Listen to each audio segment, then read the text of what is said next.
ปีล้มลุกคุกคานถึกศัตรูเข้ามาหุกคานแดนถิ่นฐานล้านสร้างอาณา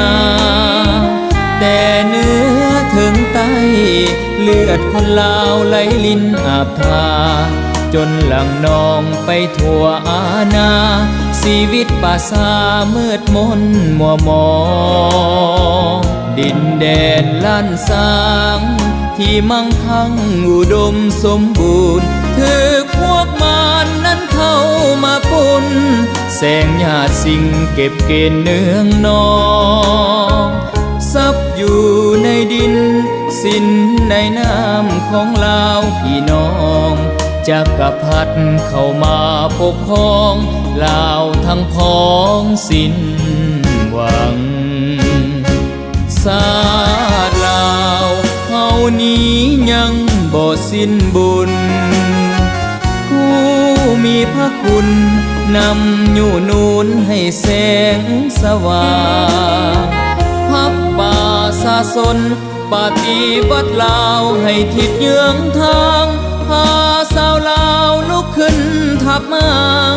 ตีศัตรูกู้ศาสตร์มีใส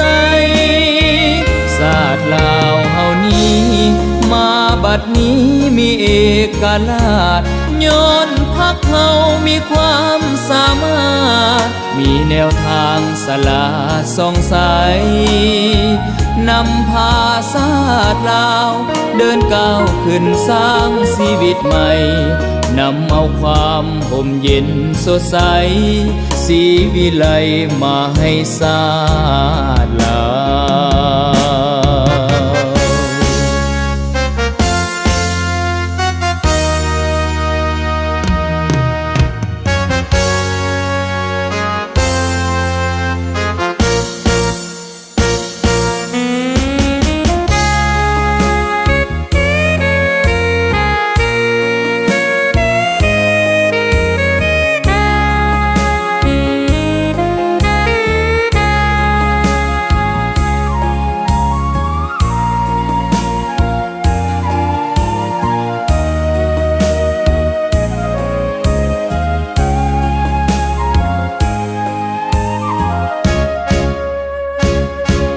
ศา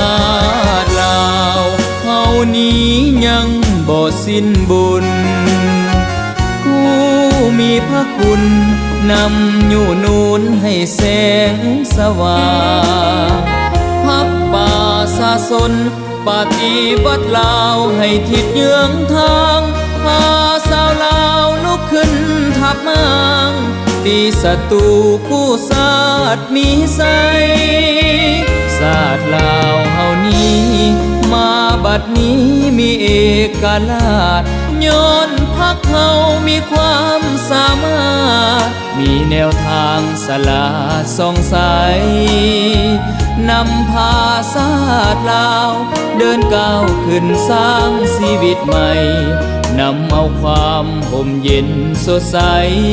สีวิไลมาให้ศาสตร์